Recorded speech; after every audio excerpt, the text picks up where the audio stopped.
The funeral home's chapel smelled of lilies and regret. Marcus Chen stood beside his wife's closed casket, his expensive black suit perfectly pressed, his expression carefully neutral as mourners filed past offering condolences he didn't want. Isabella Chen had been dead for 3 days, and Marcus was already mentally redecorating their Bel Air mansion. "I'm so sorry for your loss, Mr. Chen." Another business associate, another handshake, another platitude. Marcus nodded solemnly, playing the grieving widower with practiced precision. Behind him, seated in the front row reserved for family, was the woman who'd occupied most of his thoughts for the past 18 months. Natasha Volkov, 28 years old, blonde, beautiful, and wearing a black dress that managed to be both funeral-appropriate and devastatingly attractive. She dabbed at her eyes with a tissue, the picture of sympathetic support.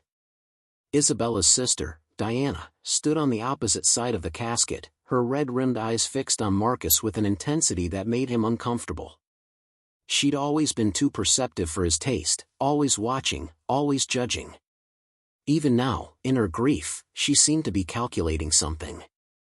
The service concluded with a minister who'd never met Isabella reciting generic platitudes about eternal rest and God's mercy. Marcus accepted more condolences, more handshakes, more expressions of sympathy that felt increasingly hollow.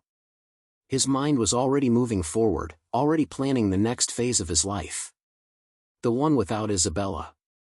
The wake was held at the Chen Mansion, a sprawling Mediterranean-style estate in Bel Air that Isabella had loved and Marcus had tolerated. Catering staff moved efficiently through rooms filled with mourners, serving wine and hors d'oeuvres while people spoke in hushed tones about what a tragedy it was, how sudden, how unexpected. Isabella had been 42 years old, vibrant and healthy, when she collapsed in their kitchen. The autopsy had revealed a previously undetected heart condition, a genetic time bomb that had finally detonated. One moment she'd been alive, laughing on the phone with Diana about some charity event. The next, she was gone. Marcus stood in the living room, accepting more condolences, when Natasha appeared at his elbow. She moved with practiced subtlety, never standing too close, never touching him inappropriately, maintaining the fiction that she was simply his executive assistant offering professional support during a difficult time. "Mr. Chen," she said quietly, her Russian accent slight but present. "The caterers need to discuss the timeline for dinner service." "Of course." Marcus followed her toward the kitchen, grateful for an excuse to escape the suffocating sympathy. In the hallway, away from witnesses, Natasha's professional mask slipped. Her hand found his, squeezing gently. "How are you holding up?" "Fine." Marcus glanced back toward the living room full of mourners. "This is almost over. Tomorrow we can start moving forward." "Tomorrow?" Natasha's perfectly shaped eyebrows rose. "Marcus, you just buried your wife today. Don't you think we should wait at least a few weeks before what?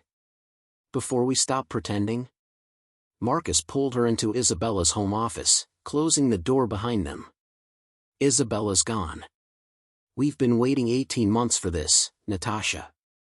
I'm not waiting any longer." Natasha studied his face, her blue eyes unreadable. "What exactly are you saying?" Marcus reached into his jacket pocket and withdrew a small velvet box. Inside was a 5-carat diamond engagement ring he'd purchased 3 weeks ago, before Isabella's death, when he'd been planning to ask for a divorce. "Marry me." The words hung in the air between them. Natasha stared at the ring, her expression cycling through shock, disbelief, and something that might have been calculation. "You're proposing to me at your wife's wake." "I'm proposing to you at the beginning of our life together." Marcus took her hand, slipping the ring onto her finger. "Isabella's gone. There's no reason to keep hiding what we have. Marcus, this is insane. People are going to talk. They're going to say terrible things about both of us. Let them talk. I'm worth $40 million, Natasha. I don't care what people say." He pulled her closer, his voice dropping. "I love you. I've loved you since the day you walked into my office asking for a job. I stayed in a dead marriage because I was too much of a coward to leave. But Isabella's death has shown me that life is too short to waste on obligation. Natasha looked at the ring on her finger, then at Marcus, then back at the ring. Finally, she smiled. Yes. Yes, I'll marry you. They kissed, there in Isabella's office, surrounded by her books and photographs and the life she'd built. When they pulled apart, Natasha was flushed, her lipstick smudged. We should get back, she whispered. Before someone notices we're gone. In a minute. Marcus straightened his tie, his reflection visible in the glass-fronted bookcase. He looked satisfied, triumphant even. I want you to move into the house tomorrow. No more pretending you're just my assistant. No more sneaking around. Tomorrow? Marcus, the neighbors can mind their own business. He adjusted his cufflinks, expensive platinum pieces Isabella had given him for their 10th anniversary. This is my house now. I can have anyone I want living in it. A soft knock interrupted them. Diana's voice came through the door, tight with barely controlled emotion. Marcus? The attorney is here for the will reading. Isabella wanted it done today. Marcus exchanged a glance with Natasha. The will reading? Today? Apparently Isabella left very specific instructions that her will be read immediately following the wake. Diana's tone suggested she found this significant, though Marcus couldn't imagine why. Fine. Tell him we'll be right there. Marcus gave Natasha one more quick kiss before opening the door. Diana stood in the hallway, her eyes immediately finding the engagement ring on Natasha's finger. Her expression hardened. That was fast, she said quietly. Diana, the attorney is waiting in the study. I assume Miss Volkov will be joining us, given her obvious role in this family. Diana turned and walked away before Marcus could respond. The study was Isabella's favorite room, filled with first edition books and artwork she'd collected over the years. Marcus had always found it pretentious, but he'd indulged her because it kept her happy and out of his way. Now, that study was filled with people. Diana sat in one of the leather chairs, her face carefully neutral. Isabella's father, Robert Sterling, occupied another, looking every one of his 75 years. Several cousins and aunts filled the remaining seats, all watching Marcus with expressions ranging from sympathy to suspicion. The attorney, Gregory Walsh, was a distinguished man in his 60s who'd handled the Sterling family's legal affairs for decades. He stood beside Isabella's mahogany desk, a folder in his hands and an expression on his face that Marcus couldn't quite read. Thank you all for gathering, Gregory began. I know this is a difficult day, but Isabella was very specific about her wishes regarding the reading of her will. She wanted no delays, no waiting periods. She wanted this done today, with all relevant parties present. Marcus settled into the chair that used to be Isabella's, with Natasha standing behind him. He noticed several family members' eyes drawn to Natasha's engagement ring, noticed the whispers that rippled through the room. The last will and testament of Isabella Marie Sterling Chen, Gregory began reading, his voice formal and measured, was executed 6 weeks ago and supersedes all previous versions. 6 weeks ago. Marcus felt a small flutter of unease. Isabella had updated her will 6 weeks before her death. To my beloved sister Diana, I leave my complete collection of first edition books, my grandmother's jewelry, and the beach house in Malibu, which she always loved more than I did. Diana accepted this news with a nod, unsurprised. To my father, Robert Sterling, I leave my shares in Sterling Media Group, trusting he'll continue building the company our family created. Robert's expression didn't change, but his hands gripped his chair's arms tightly. Gregory continued through various bequests to cousins, charities, and foundations. Isabella had been thorough, distributing pieces of her life with careful consideration. Each gift seemed chosen to mean something personal to the recipient. Finally, Gregory reached the portion Marcus had been waiting for. To my husband, Marcus Chen, I leave the sum of $1. The room fell silent. Marcus felt the blood drain from his face. What? $1, Gregory repeated calmly. With the following note, Marcus, you married me for my money. You stayed married to me for my connections. You betrayed me with your secretary while I fought to save our marriage. So I'm giving you exactly what you deserve, nothing. Natasha's hand tightened on Marcus's shoulder. He could feel every eye in the room on him, could sense the satisfaction radiating from Diana. This is a mistake, Marcus said, his voice tight. Isabella wouldn't. There's more, Gregory interrupted. The Bel Air mansion, which was purchased entirely with Isabella's inheritance, reverts to the Sterling family trust. Marcus has 30 days to vacate the property. 30 days? Marcus stood up abruptly. I've lived in that house for 15 years. You've lived in Isabella's house for 15 years, Diana corrected coldly. There's a difference. Gregory continued reading. All joint bank accounts have been liquidated, with Isabella's portion, which constituted 97% of the total, distributed according to the terms of this will. The remaining 3% is Marcus's to keep. Marcus did rapid mental calculations. Their joint accounts had held approximately $800,000. 3% of that was $24,000. He'd just gone from millionaire to barely middle class in the span of a single paragraph. The cars registered in Isabella's name, including the Bentley, the Range Rover, and the Tesla, are to be sold, with proceeds going to the American Heart Association, Gregory read. Marcus's Toyota, which he had before the marriage, remains his property. Natasha made a small sound behind him. Marcus turned to see her staring at the engagement ring on her finger with an expression that was rapidly shifting from shock to calculation. All stocks, bonds, and investment accounts held in Isabella's name revert to the Sterling family trust, Gregory continued. This includes the shares in Chen Digital Marketing, which Isabella purchased using her personal funds to help Marcus start his business. Wait. Marcus's voice cracked. Chen Digital Marketing is my company. I built it from nothing. You built it with Isabella's money, Diana said. $40 million in startup capital, to be exact. She owns 70% of your company, Marcus. You just never bothered to look at the paperwork she had you sign. The room began to spin. 70%. Isabella owns 70% of his company. Which meant, as majority shareholder, the Sterling family trust now controls Chen Digital Marketing, Gregory confirmed. The trust has elected to install Diana Sterling as acting CEO, effective immediately. Marcus Chen is removed from all executive positions, though he retains his 30% minority stake. You can't do this. Marcus lunged toward Gregory, but Robert stood, his 75-year-old frame still commanding. Sit down, Marcus. Something in Robert's voice made Marcus stop. The old man had always been kind to him, welcoming him into the Sterling family despite Marcus's modest background. Now Robert looked at him with contempt. Did you really think Isabella didn't know? Robert asked quietly. Did you think she didn't notice the hotel charges, the jewelry purchases, the weekend trips with your assistant? My daughter was a brilliant woman who built a media empire from the ground up. She knew everything, Marcus.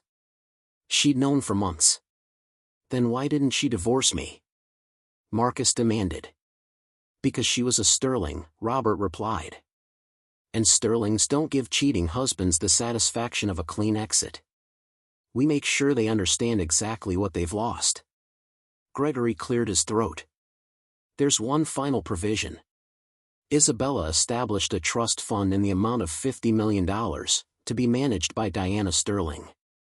The funds are designated for any children Marcus Chen may have in the future, ensuring they have access to education, healthcare, and opportunities regardless of their father's financial circumstances. Natasha's hand had left Marcus's shoulder. He turned to find her staring at him with wide eyes. $50 million for children you don't even have yet, she whispered. While you get $1? Isabella believed in protecting the innocent, Diana said, her voice hard. Even theoretical innocents who might have the misfortune of having Marcus as a father. Marcus felt his world collapsing. The mansion was gone. The cars were gone. His company was gone. Everything he'd built his life around had belonged to Isabella, and now it belonged to her family. This is illegal, he said desperately. I'll contest the will. No court would uphold this. Actually, it's perfectly legal, Gregory replied. California is a community property state, but Isabella's inheritance from her mother was separate property. She used that separate property to purchase the house, the cars, and to invest in your business. You signed prenuptial agreements acknowledging that her separate property would remain hers.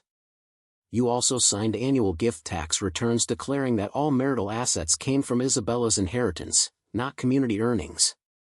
I signed what Isabella told me to sign. Marcus protested. Yes, you did, Diana agreed. Which is why this will hold up in any court.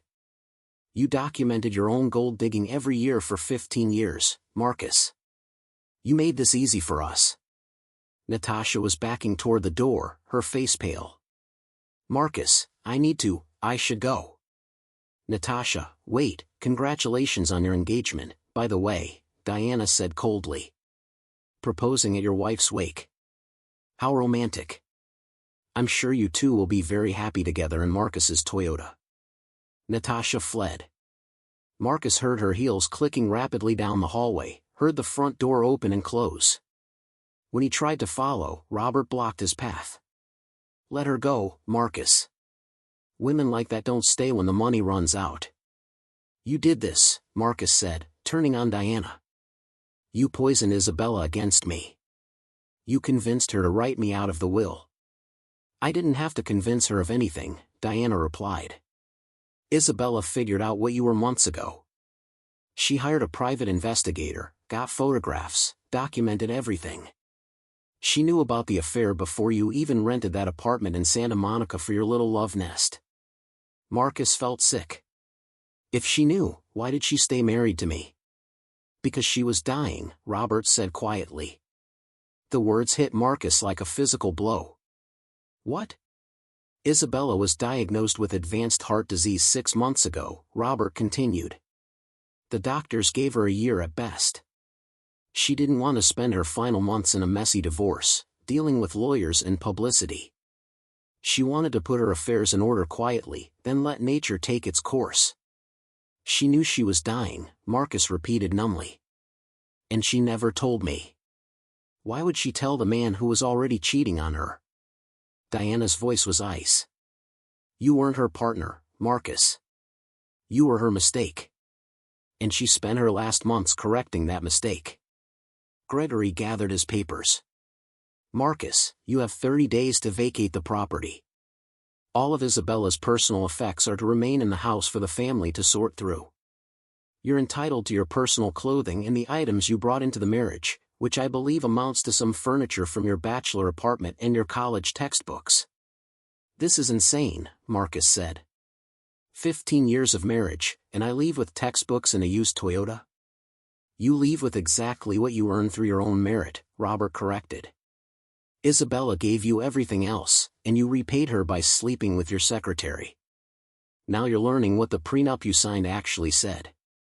The mourners were filing out, some looking sympathetic, others clearly satisfied to witness Marcus's downfall. Marcus caught fragments of whispered conversations. Proposed to his mistress at the wake, Isabella knew the whole time, serves him right. Within 10 minutes, the study was empty except for Marcus, Diana, Robert, and Gregory. The attorney handed Marcus a folder.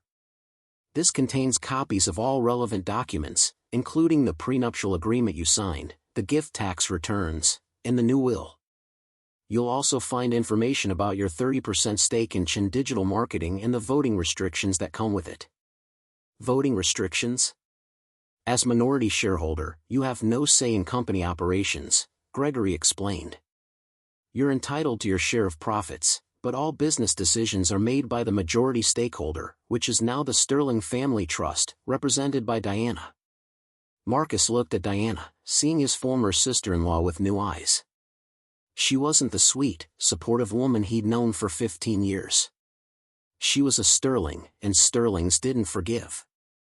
I'll destroy the company, he said desperately. I'll take clients with me, start a competitor, burn Chen Digital Marketing to the ground. Try it, Diana replied calmly. You signed a non-compete agreement when Isabella invested in your company.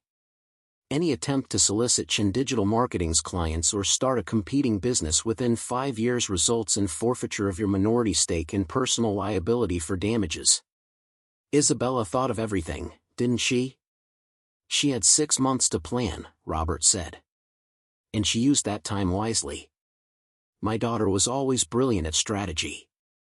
Marcus sank back into the chair, his mind racing through options that didn't exist. He was 46 years old, suddenly unemployed, about to be homeless, with $24,000 to his name and a secretary who'd just run away when she realized he was broke. Why, he asked finally. Why go through all this? Why not just divorce me and be done with it? Diana smiled, and there was no warmth in it. Because Isabella wanted you to feel exactly what you made her feel. Betrayed. Humiliated. Powerless. She wanted you to stand at her funeral as the grieving widower, accepting condolences for a woman you'd already replaced. Then she wanted you to discover that everything you thought was yours never belonged to you at all. She wanted revenge. She wanted justice, Diana corrected. There's a difference. Gregory Walsh left first, followed by Robert, who paused in the doorway. For what it's worth, Marcus, I liked you when Isabella first brought you home. You seemed genuinely in love with her, not her money. I'm sorry you proved me wrong. After they left, Marcus and Diana stood alone in the study. Marcus could see Isabella everywhere, in the books she'd chosen, the art she'd collected, the photographs on the wall showing a marriage that had died long before she did. Can I ask you something? He said quietly. What? Did Isabella really love me? At the beginning? Diana considered the question. Yes. She loved you desperately. She saw potential in you, brilliance, ambition. She gave you everything because she believed in you. Diana walked to one of the bookshelves, pulling out a leather-bound journal. She kept a diary. Right up until the end. Want to know what the last entry says? Marcus nodded, not trusting his voice. Diana opened to the final page and read, Marcus proposed to Natasha today. I saw him by the ring last week, watched him rehearse his speech in the mirror. He thinks I'm oblivious, that I don't notice him planning his future without me. Part of me wants to be angry, but mostly I just feel sad. Sad that the man I loved became this. Sad that I wasted 15 years on someone who only ever saw me as a bank account. But I'm not sad for me anymore. I'm sad for him. Because he's about to lose everything, and he'll spend the rest of his life wondering if maybe, just maybe, he should have chosen differently. Diana closed the journal. She died 2 days after writing that. Heart attack in the kitchen while making dinner for two, because she still set a place for you even though you were at Natasha's apartment. The paramedics said she probably died instantly. Didn't suffer, didn't feel pain, just collapsed. Why are you telling me this? Because I want you to understand what you threw away. Isabella Sterling was worth 100 Natashas.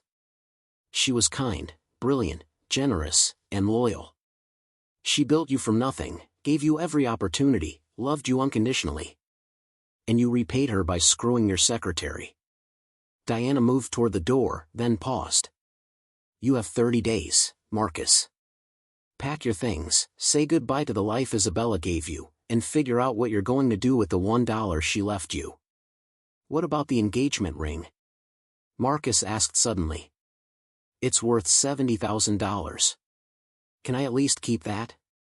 Diana smiled coldly. Check the receipt in Isabella's safe. She bought that ring 3 weeks ago, along with several other expensive pieces of jewelry. She knew you'd propose to Natasha at her funeral, knew you'd try to use her money to celebrate your betrayal. So she bought the ring herself, left it where you'd find it, and watched you take it.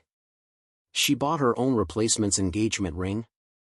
She bought evidence of your character. The ring is Isabella's property, purchased with Isabella's money, currently on the finger of your mistress who just ran out when she realized you're broke. I'm sure we'll have no trouble recovering it. After Diana left, Marcus stood alone in his dead wife's study, surrounded by her life and the ruins of his own. He pulled out his phone and called Natasha. It went straight to voicemail. He tried again. Voicemail. On the third attempt, she answered. Marcus, I can't talk right now. Natasha, we need to discuss. There's nothing to discuss. I'm at the apartment packing my things. Packing? Where are you going? Anywhere but here, Natasha said bluntly. Marcus, I thought you were rich. I thought we were going to have this amazing life together. I didn't sign up for poverty and scandal. I'm not poor. I have a 30% stake in my company, a company you no longer control, with a sister-in-law who hates you running it into the ground. I looked up Diana Sterling while driving home. She's ruthless, Marcus. She'll destroy Chen digital marketing just to hurt you, and I'll be collateral damage. Natasha, I love you, you love what I represented. Youth, excitement, a fresh start. But I'm 28 years old with my whole life ahead of me. I'm not spending it as the broke former mistress of a disgraced ex-millionaire. Her voice was matter-of-fact, businesslike. I'm leaving the ring on the kitchen counter. Tell Diana she can pick it up whenever. Wait, please, the line went dead. Marcus called his business partner, Jonathan, who'd been with him since the beginning of Chen Digital Marketing. The man who'd given the eulogy at Isabella's funeral, praising her generosity and kindness. Jonathan, we need to talk about the company. There's nothing to talk about, Marcus. Jonathan's voice was cold. Diana already called. She's installing new management tomorrow, and she specifically requested that I stay on as chief operating officer. She what? She offered me a 20% raise and full operational control. All I have to do is support her decision to remove you from the company. Jonathan, I built this company. We built it together. No, Marcus. Isabella built it. She gave us $40 million when every bank turned us down. She opened doors with Sterling Media Group contacts. She made Chen Digital Marketing what it is today, and you repaid her by cheating. So you're just abandoning me? I'm choosing the person who actually earned my loyalty. Isabella never betrayed anyone. You betrayed everyone. Jonathan paused. Diana said you have 30% of the company. You'll get your share of profits, but that's it. No office, no input, no company credit card. Just quarterly checks and the knowledge that you destroyed everything good in your life. Jonathan hung up. Marcus tried calling other business associates, friends he'd made through Isabella's connections. Most didn't answer. Those who did made polite excuses about being busy, about needing time to process Isabella's death, about not wanting to get involved in family matters. By midnight, Marcus sat alone in the mansion that was no longer his, in a study that had never been his, surrounded by a life built on his dead wife's generosity. His phone showed a string of ignored calls and unanswered messages. He walked through the house one final time, seeing it differently now. The art Isabella had chosen, the furniture she'd selected, the photographs documenting 15 years of a marriage he'd treated as a business arrangement. In their bedroom, he found her jewelry box still open on the dresser, filled with pieces worth hundreds of thousands of dollars. All of it would go to Diana, to the Sterling family, to anyone but him. On Isabella's nightstand, he found another leather journal. This one was older, dating back to when they'd first met. Marcus opened it to a random page. Met the most wonderful man today. Marcus Chen. He's brilliant, ambitious, hungry for success. But more than that, he's kind. He held the door for an elderly woman at the coffee shop, tipped the barista generously, and told me the funniest story about his childhood. I think I might be falling in love with him. Marcus flipped forward, reading entries that documented their courtship, their wedding, the early years of their marriage. Isabella's handwriting was elegant, her words full of hope and love and admiration for the man she'd married. Then, about 5 years in, the tone began to change. Marcus worked late again tonight. Third time this week. I know the company is demanding, but sometimes I wonder if he's avoiding coming home. When he does arrive, he's distracted, distant. I miss the man who used to tell me funny stories over coffee. 3 years later, saw Marcus's credit card statement today. Hotel charges during a week when he claimed to be working late at the office. When I asked about it, he got defensive, accused me of not trusting him. Maybe I'm being paranoid. Maybe it's nothing. The final journal, the one Diana had read from, was different. The handwriting was shakier, the entry shorter. Isabella had been sick when she wrote it, knowing she was dying, watching her husband plan his future with another woman. Went to the doctor today. Heart disease, advanced stage. 6 months, maybe a year. I haven't told Marcus. What would be the point? He'd pretend to care, but I've seen the way he looks at Natasha. I've become an obligation to him, something to manage while he waits for his real life to begin. So I'll let him wait.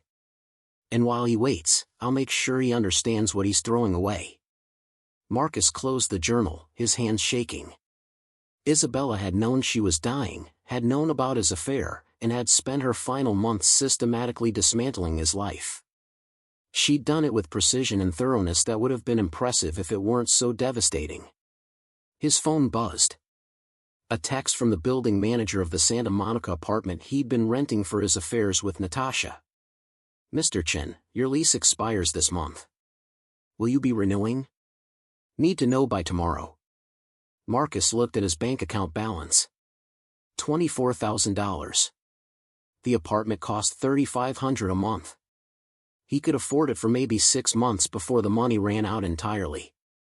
He spent that first night on the leather sofa in Isabella's study, unable to sleep in the bed they'd shared.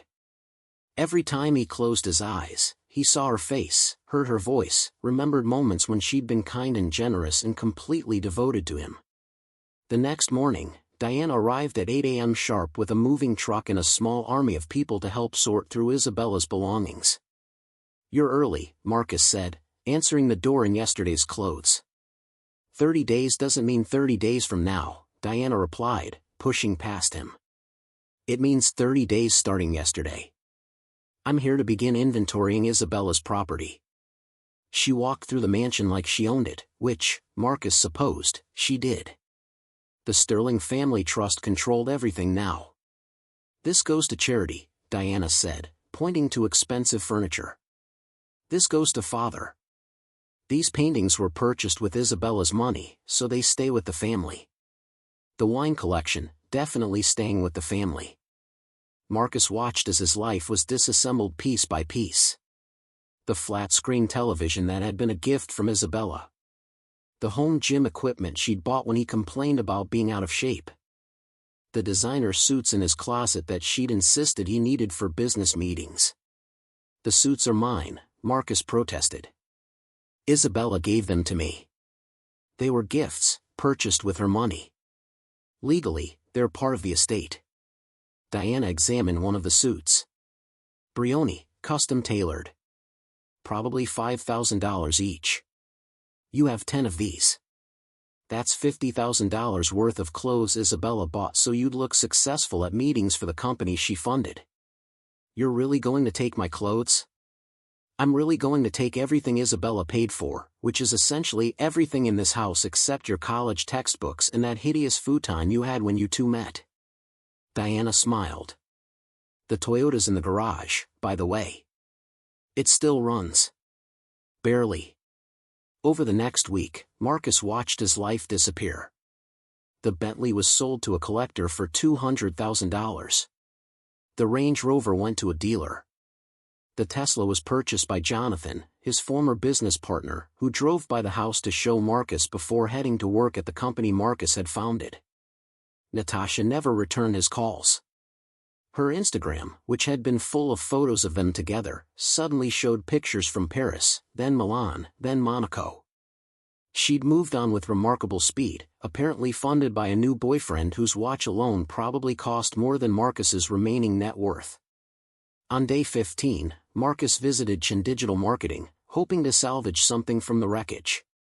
Diana had moved into his corner office, replacing his modern furniture with Isabella's classic pieces from the mansion.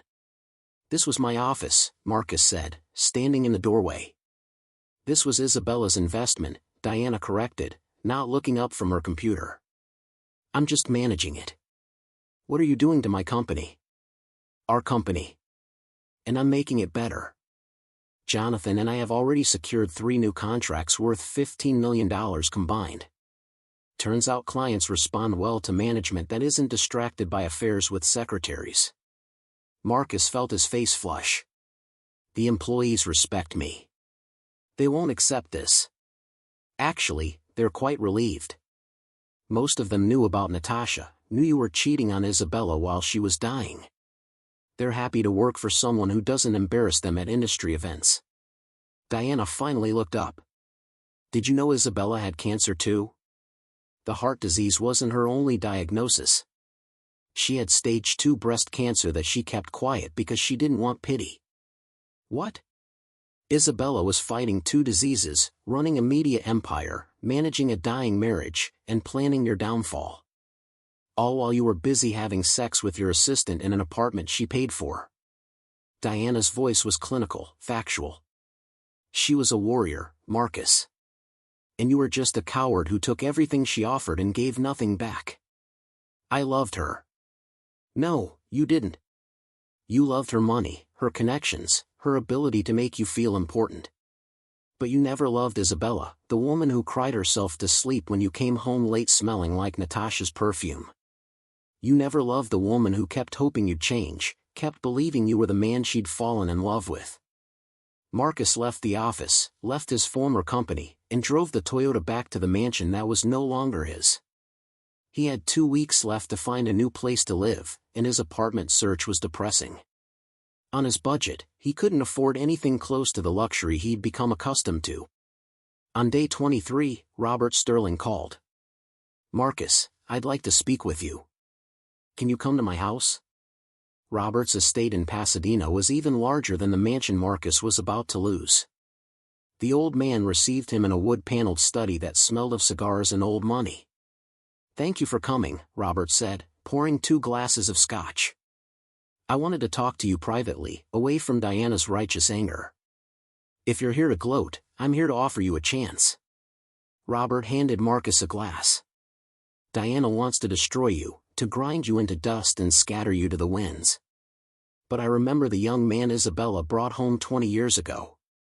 The one who was brilliant and ambitious and actually seemed to love my daughter. Marcus said nothing, just waited. I'm going to make you an offer, Robert continued. I'll give you a job at Sterling Media Group. Entry level, $35,000 a year.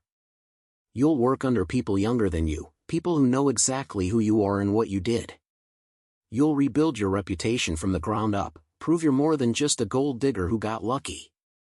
Why would you do this? Because Isabella asked me to. Robert pulled out a letter in Isabella's handwriting. She left instructions with her will. If you showed genuine remorse, if you understood the magnitude of your mistakes, I was to offer you this opportunity.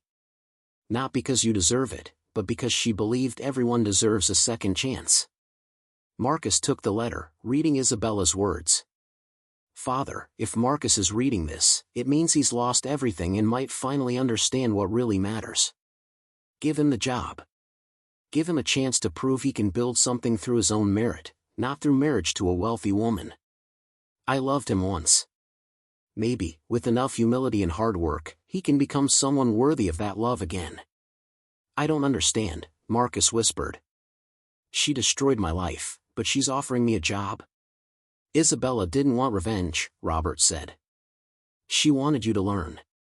To understand what you had and what you threw away. The question is, did you learn? Marcus thought about the past 3 weeks. The humiliation of Natasha leaving, the pain of watching his company thrive without him, the dawning realization that everything he'd valued was built on Isabella's generosity. He thought about her journals, about the woman who'd loved him and the man he'd failed to be. I learned, he said quietly. I learned that I'm a fool who took the most extraordinary woman in the world for granted. I learned that money doesn't buy character, and that I have very little of either. Robert studied him for a long moment. The job starts Monday. 9 a.m. sharp. You'll be working in the mailroom, reporting to a 25-year-old supervisor who will not care about your previous success. You'll earn every promotion, every dollar, every ounce of respect. Are you willing to do that? Marcus looked at the scotch in his glass, at the expensive furniture surrounding him, at the life he thought he was entitled to. Then he thought about Isabella, dying alone while he planned his future with another woman. Yes, he said. I'm willing. Good. Robert stood, extending his hand. Welcome to Sterling Media Group, Marcus. Try not to screw this up the way you screwed up everything else. On day 30, Marcus moved out of the Bel Air mansion in a U-Haul truck filled with college textbooks and the futon from his bachelor days. He'd found a studio apartment in Culver City for $1,600 a month, a far cry from the mansion but affordable on his new salary. Diana was there to witness his departure, standing on the front steps like a queen surveying her domain. Any last words? She asked. Marcus looked at the house where he'd spent 15 years of his life, where Isabella had died alone in the kitchen. I'm sorry. For everything I did to her, for every time I took her love for granted, for being exactly the kind of man she deserved better than. Diana's expression softened slightly. Isabella loved you, Marcus. Despite everything, she loved you until the day she died.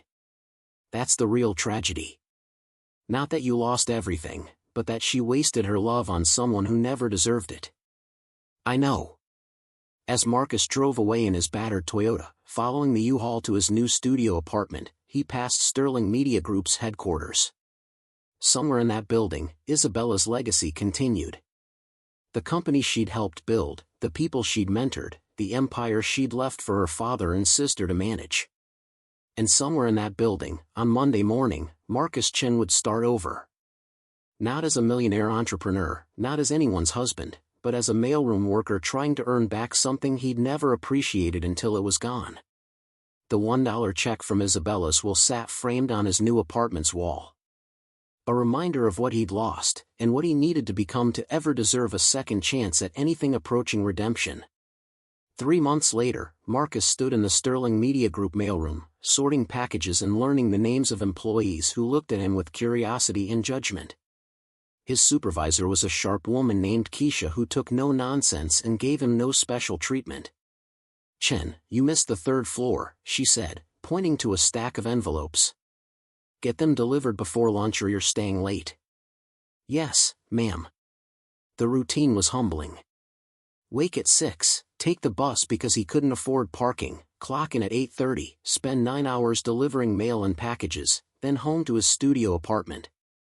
His hands, once smooth from executive desk work, were now rough from handling boxes. His back ached from constant movement. His pride had been thoroughly demolished. But something unexpected was happening. For the first time in years, Marcus felt like he was earning his keep. Every paycheck represented his own labor, not Isabella's generosity. Every small accomplishment, completing his route on time, memorizing department layouts, learning to navigate the building's maze of corridors, was his own achievement. You're doing better, Keisha said one Friday. When you started, I gave you 2 weeks before you quit. But you're actually working hard. I don't have much choice. Everyone has choices. You're choosing to show up, to do the work, to not act like you're too good for this. She handed him the next week's schedule. Keep it up. In the evenings, Marcus found himself reading Isabella's journals. Diana had left them in a box marked personal effects, and Marcus had discovered them while unpacking. They documented not just their relationship, but Isabella's entire life. Her struggles building Sterling Media Group's digital division, her battles with the board of directors, her quiet victories that had gone unnoticed while Marcus was busy with his own ambitions. One entry, written 6 months before her death, stopped him cold. I watched Marcus sleep tonight, and I tried to remember when things changed. When did he stop seeing me and start seeing only what I could provide? When did I become an obstacle to his happiness instead of its source? I think maybe love died slowly between us, one small betrayal at a time. Him working late, me not questioning it. Him pulling away, me not fighting to bring him back. Us both pretending everything was fine while our marriage died of neglect. If I had one wish, it would be to go back to the beginning. To that coffee shop where we met. I'd tell that young version of myself to demand more, to accept nothing less than the love she deserves. But I can't go back. I can only go forward, into whatever time I have left. Marcus closed the journal, tears streaming down his face. Not for what he'd lost, but for what Isabella had endured. She'd known she was dying, known he was cheating, and still she'd tried. Still she'd set a place for him at dinner, still she'd asked about his day, still she'd loved him even as he betrayed her. His phone rang. Diana's name appeared on the screen. Hello? Marcus, it's Diana. I wanted to let you know that Chen Digital Marketing just closed a deal worth $30 million. Your quarterly profit share will be approximately $200,000. Marcus sat down hard. $200,000 from his 30% stake. Money he'd done nothing to earn beyond being the founder of a company Isabella had made successful. That's unexpected. Jonathan's doing an excellent job, Diana continued. The company is thriving without you. But here's the thing, Marcus. That profit share is yours. You can take it, spend it, use it to rebuild your old lifestyle. Or you can do something else with it. Like what? Like donate it to the Isabella Chen Foundation for Heart Disease Research that we established in my sister's name. Like invest it in causes Isabella cared about. Like prove you learned something from losing everything. Marcus thought about the studio apartment, the mailroom job, the slow process of rebuilding his life from the ground up. $200,000 could change everything. He could move to a better apartment, buy a decent car, live comfortably again. But then he thought about Isabella, dying alone while planning his downfall. About her journals full of love and pain. About the woman who'd given him everything and received nothing in return. Donate it, he said. All of it. To the foundation. Diana was quiet for a moment. All of it? Every cent. And every future profit share for the next 5 years. Isabella built that company. The money should go toward her legacy, not my comfort. You realize you're committing to live on a mailroom salary for the next 5 years? I realize I've been living on someone else's generosity for the last 15 years. It's time I figured out how to survive on my own merit. Diana's voice softened. Isabella would have liked that. She always believed you were capable of more than you showed her. After hanging up, Marcus looked around his studio apartment. It wasn't much, but it was his. Earned through his own work, paid for with his own money, filled with furniture he'd bought at thrift stores and assembled himself. For the first time since Isabella's death, he felt something resembling peace. 6 months into his Sterling Media Group employment, Marcus was promoted to administrative assistant in the marketing department. It wasn't a glamorous position, but it was progress. His new supervisor was a woman named Rachel who'd worked with Isabella years ago. I knew your wife, Rachel said during his first day. She was remarkable. Brilliant, kind, and tougher than anyone gave her credit for. I'm learning that. Are you? Rachel studied him. Because most men in your position would be bitter, would blame everyone else for their failures. But you're here, doing entry-level work without complaint. That takes character. It takes desperation, Marcus corrected. Maybe both. Rachel handed him a stack of files. Isabella used to say that rock bottom was a foundation for rebuilding. Said sometimes people needed to lose everything to find out who they really were. I think she was talking about you. Marcus worked harder than he'd ever worked in his life. He took night classes in digital marketing, learning skills he should have mastered years ago. He volunteered for extra projects, stayed late when needed, and slowly began to understand what Isabella had built at Sterling Media Group. 1 year after Isabella's death, Diana called him into her office at the company that had once been his. Sit down, Marcus. He sat, still uncomfortable in Diana's presence. She'd been professional over the past year, but the warmth she'd once shown him was gone forever. Chen Digital Marketing has been acquired, she said without preamble. Sterling Media Group offered $90 million, and Jonathan accepted. The company that Isabella built, that you founded, is now officially part of her family's empire. Marcus processed this. What does that mean for me? It means your 30% stake just became worth $27 million. Diana slid a document across the desk. After taxes, you're looking at approximately $16 million. You're rich again, Marcus. Congratulations. Marcus stared at the numbers, feeling nothing. I don't want it. Excuse me? I don't want the money. Put it in the Isabella Chen Foundation. All of it. Diana leaned back, studying him. Marcus, $16 million is enough to retire comfortably. You could quit the mailroom job, go anywhere, do anything. Are you sure? I'm sure. Isabella built Chen Digital Marketing. She funded it, she supported it, she made it successful. I just showed up and took credit. Marcus met Diana's eyes.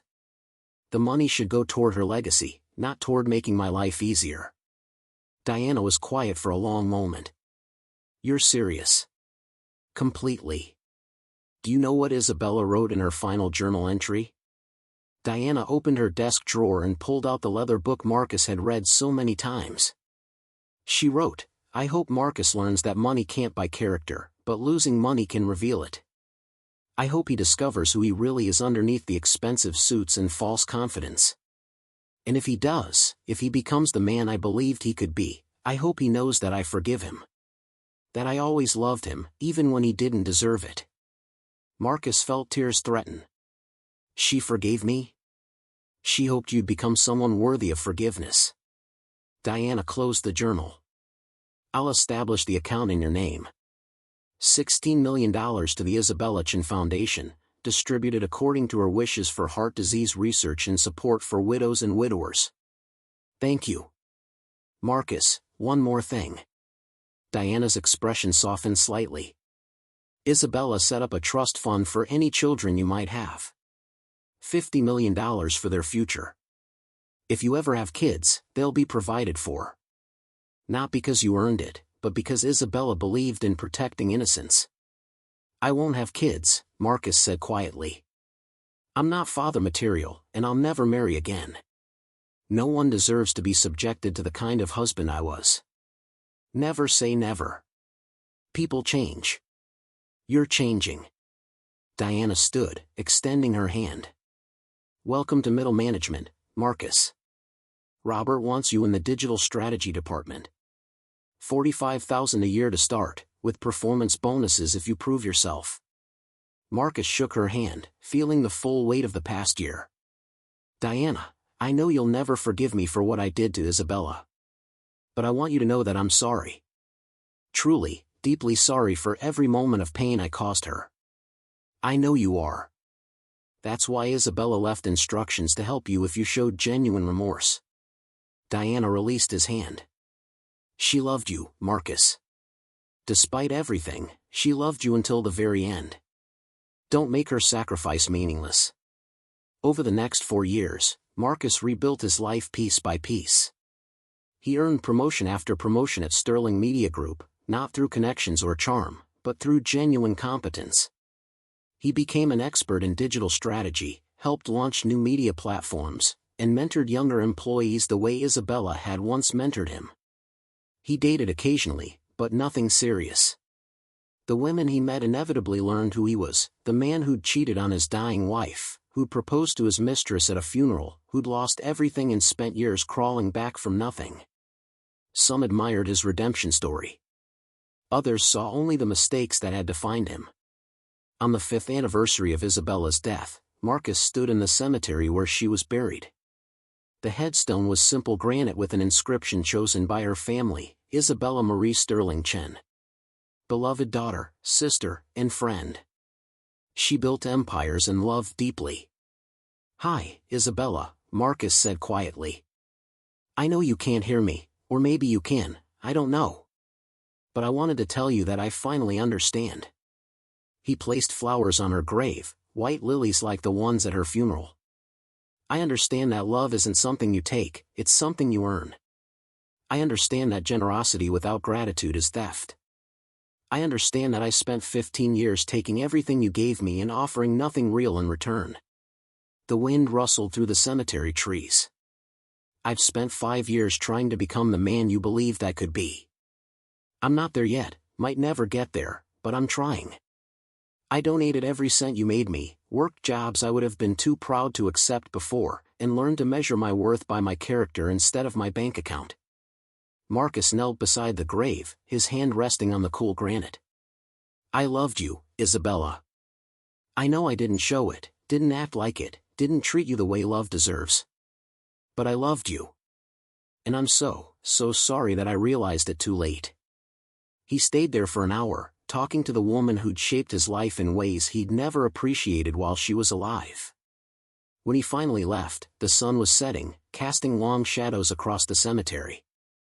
His phone rang. Diana. Marcus, where are you? At the cemetery. It's the anniversary of Isabella's death. I know. That's why I'm calling. Diana's voice was gentle. Come to the house. Father wants to see you. Robert Sterling's Pasadena estate still intimidated Marcus, even after 5 years. The old man received him in the same study where he'd offered that first job, looking frilier now at 80 but still commanding. Marcus, thank you for coming. Robert gestured to the chair across from his desk. I wanted to talk to you about something important. Of course.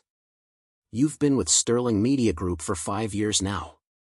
You've worked hard, earned respect, and proven yourself to be genuinely competent. Robert opened a folder. Diana and I have been discussing your future, and we'd like to offer you a position as Director of Digital Innovation.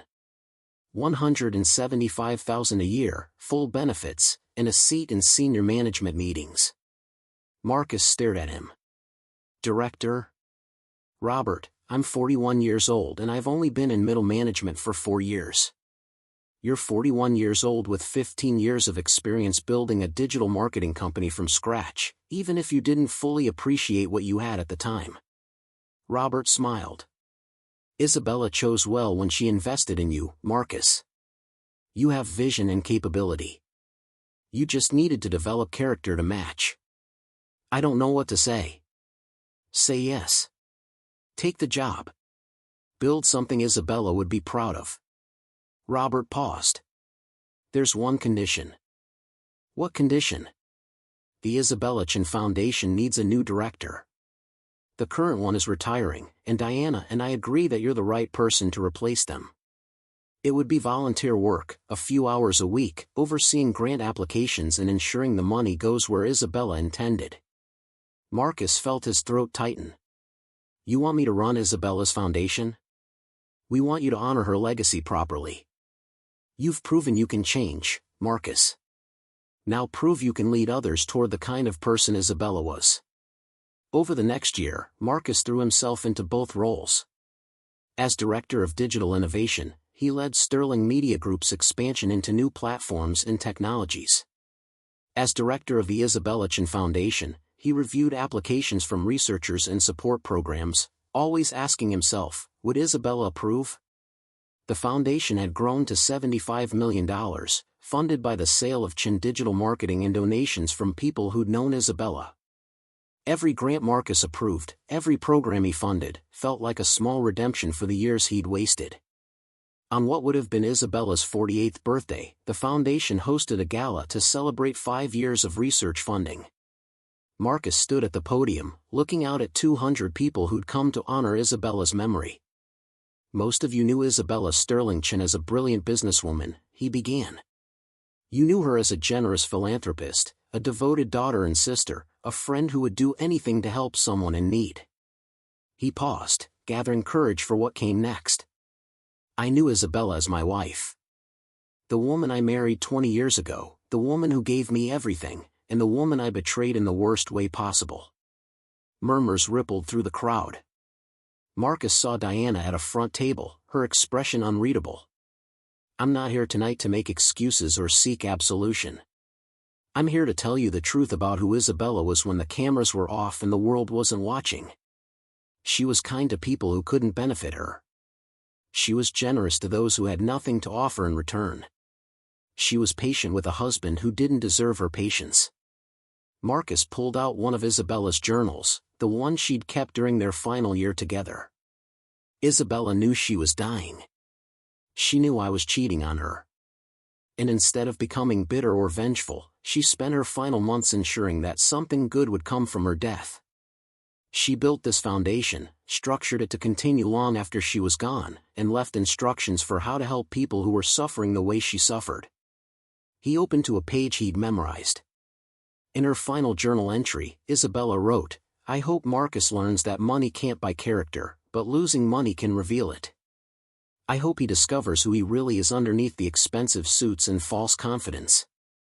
And if he does, if he becomes the man I believed he could be, I hope he knows that I forgive him." Marcus closed the journal, his voice thick with emotion. "Isabella forgave me. Even though I didn't deserve it, even though I'd failed her in every way that mattered, she forgave me. And she left behind a foundation that would give other people the second chances I didn't appreciate when she was alive." He looked around the room at the faces staring back at him. "Tonight, we're celebrating 5 years of the Isabella Chen Foundation. 5 years of funding research that will save lives. 5 years of supporting programs that help people rebuild after loss. 5 years of Isabella's legacy continuing to make the world better." Marcus raised his glass. "To Isabella Sterling Chen. The most extraordinary woman I ever knew, and the one I failed most completely. May her memory inspire us all to be better than we are, to give more than we take, and to love with the kind of generosity she showed every day of her life." The room erupted in applause. People stood, raising their glasses, celebrating a woman who'd turned her personal tragedy into something that would help thousands of people. After the gala, Diana found Marcus in the empty ballroom, sitting at a table covered with photos of Isabella through the years. "That was quite a speech," she said, settling into the chair beside him. "It was the truth. Long overdue, but the truth." Diana picked up one of the photos, Isabella at 25, young and radiant, standing beside Marcus on their wedding day. Both of them looked so happy, so certain of their future together. "Do you ever wonder what would have happened if you hadn't cheated?" Diana asked quietly. "If you'd been faithful, if you'd appreciated what you had?" "Every day," Marcus admitted. "I think about the life we could have had. The children we might have raised. The years we could have spent together instead of apart. Isabella wanted children. Did you know that?" Marcus shook his head. "She did. Desperately. But you always said you weren't ready, that the business came first, that children would complicate things." Diana's voice was sad. "She was going to ask you again, the week she found out about the heart disease. She'd made an appointment with a fertility specialist, was ready to have the conversation one more time. Then she got her diagnosis and realized there would be no children, no more chances. I didn't know. There were a lot of things you didn't know about Isabella. That's the tragedy, Marcus. You lived with her for 15 years and never really knew her at all." They sat in silence, surrounded by photos of a woman they'd both loved and lost. "She asked me something, right before she died," Diana said finally. "She asked if I thought you'd change. If losing everything would make you into the man she'd always believed you could be. What did you tell her?" "I told her no. I told her you were too selfish, too shallow, too convinced of your own importance to ever really change." Diana smiled sadly.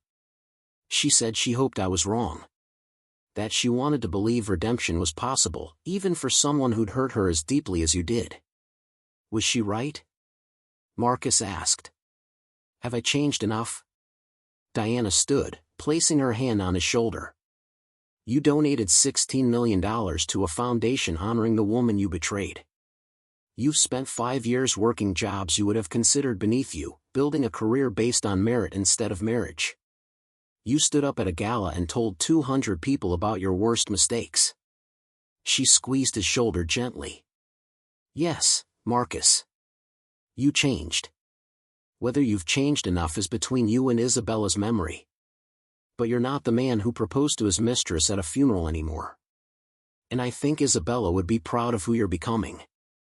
After Diana left, Marcus remained in the empty ballroom, surrounded by photographs and memories of the woman he'd loved too late. His phone buzzed with a text from Rachel, his mentor at Sterling Media Group. "Great speech tonight. Isabella would have been proud. Coffee tomorrow to discuss the new digital platform?" Marcus looked around the ballroom one last time before leaving. On the way out, he passed a portrait of Isabella that had been commissioned for the foundation. She was smiling in the painting, wearing the green dress she'd loved, her eyes full of warmth and intelligence. He stopped, studying her face. "I'm trying," he whispered. "Every day, I'm trying to be worthy of what you gave me. I know I'll never fully succeed, but I promise you, Isabella, I'll never stop trying." The portrait didn't answer, of course.